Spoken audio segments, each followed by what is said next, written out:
गंगा राजवंश के महान शासक राजा नरसिम्हदेव प्रथम ने 12 वर्षों तक 1200 कारीगरी की मदद से इस मंदिर का निर्माण कराया था।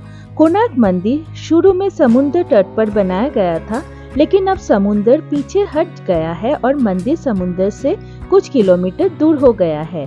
ये मंदिर यूनेस्को वर्ल्ड हेरिटेज साइट है और इसकी ज्यादातर स्ट्रक्चर अब खराब हो गई है। फिर भी ये मंदिर भारत में सबसे फेमस मंदिरों में से एक है। ऐसे बहुत सी कहानियां हैं जिसे इस मंदिर को मिस्टीरियस बनाता है। कोणार्क सूर्य मंदिर की पूजा नहीं की जाती है क्योंकि राजा नरसिम्हदेव ने मंदिर के निर्माण के लिए एक डेडलाइन दिया था, लेकिन मंदिर के ऊपर का क्राउन स्टोन जिसे 1200 श्रमिक मिलकर सेट नहीं कर पा रहे थे, इसीलिए डेडलाइन क्रॉस हो जाता है। अब राजा ने डेडलाइन दिया और वो पूरा नहीं हो सका, जिसकी वजह से 1200 श्रमिकों और चीफ आर्किटेक्ट विशु महाराणा का जीवन खतरे में पड़ गया था। राजा उनको मारने ही वाला था कि अचानक धर्मपद नाम का एक छोटा लड़का प्रकट होता है जो विशु महाराणा का पुत्र होने का दावा करता है। वो 1200 श्रमिकों की जान बचाने की जिम्मेदारी लेता है। वो रात में ही वो क्राउन स्टोन जाके सेट कर देता है, लेकिन बाकी 1200 श्रमिकों को लगा कि राजा को ऐसा लगेगा कि जब एक बच्चा उसको कर सकता है तो 1200 लोग क्यों नहीं, तो राजा वैसे ही उन सबको मार डालेगा। लेकिन धर्मपद 1200 कारीगरों की जान बचाने के लिए मंदिर के ऊपर से चंद्रभागा नदी में छलांग लगा देता है।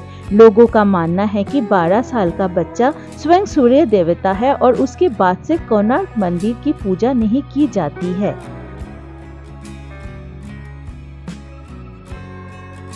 इस मंदिर का सबसे आकर्षक पहलू ये था कि इसके निर्माण में मैग्नेट्स के यूज के कारण सूर्य देव की मूर्ति हवा में लटकी हुई थी। जैसे आप मुख्य मंदिर में प्रवेश करते हैं, आपको हवा में लटकी हुई एक ऊंची मूर्ति दिखाई देगी। ये वर्षों तक रहस्य बना रहा कि ऐसा कैसे हुआ। लोगों को इस बात का पता नहीं था कि ये चारों तरफ से मैग्नेटिक एरिया से घिरे थे, जिसके कारण ऐसा हुआ। हालांकि इसके परिणाम स्वरूप मूर्ति को हटाना भी पड़ा, लेकिन इसकी कोई एविडेंस नहीं है। कई विशेषज्ञों का मानना है कि 52 टन वजन का एक पत्थर जिसे लोड स्टोन के नाम से जाना जाता है, इस मंदिर के अंदर स्थापित किया गया था और एक नेचुरल मैग्नेट के रूप में काम करता था। कई लोगों के अनुसार लोडस्टोन का चुंबकीय खिंचाव इतना मजबूत था कि एरिया से गुजरने वाले जहाजों के कॉम्पस में गड़बड़ी पैदा हो रही थी। इसे नाविकों के लिए नेविगेशन करना मुश्किल हो रहा था। पुर्तगाली नाविक अपने जहाजों को बचाने के लिए इस चुंबक और मंदिर से भगवान सूर्य देव की मूर्ति को अपने साथ ले गए, जिसके कारण कोणार्क सूर्य मंदिर का चुंबक बाहर निकल गया। ये भी कहा जाता है कि बंगाल में एक अफगान मुस्लिम शासक सुलेमान खान कुरानी ने उड़ीसा को जीतने का प्रयास किया था, लेकिन उसे ये लड़ाई रोकने के लिए मजबूर किया गया था।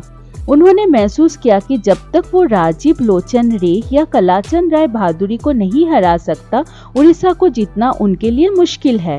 राजीव, जिन्हें कलाचंद के नाम से भी जाना जाता है, कलिंग उत्कल साम्राज्य के अंतिम सम्राट गजपति मुकुंद देव के बंगाली हिंदू जनरल थे। लड़ाई के बाद सुलेमान ने एक रणनीति तैयार की और शांति संधि पर बातचीत करने के लिए राजीव लोचन को अपने महल में आमंत्रित किया। राजीव लोचन महल गए और महल में सुलेमान की खूबसूरत बेटी से मिले और उनसे प्यार करने लगे।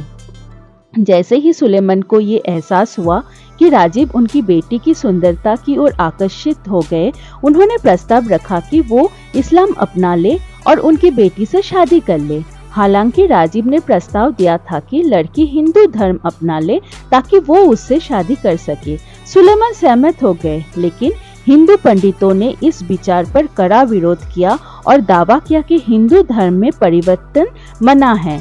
उनके फैसले से राजीव क्रोधित हो गया और उन्होंने फाइनली इस्लाम अपना लिया, एक मुस्लिम लड़की से शादी की और काला पहाड़ की आड़ में उड़ीसा पर एक उग्र हमला किया। उड़ीसा के इतिहास के अनुसार उन्होंने 1568 में उड़ीसा पर आक्रमण किया, हजारों हिंदुओं को जबरदस्ती मुस्लिम बना दिया और कोणार्क के ओरिजिनल मंदिर सहित कई हिंदू मंदिरों को नष्ट कर दिया।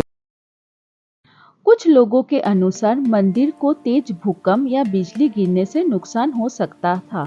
हालांकि इस एरिया में इतना बड़ा भूकंप आने का कोई सबूत नहीं है। इसके अलावा कोई गड़गड़ाहट या बिजली मंदिर की दीवारों में प्रवेश नहीं कर सकती थी, जो 20-25 फीट मोटी है।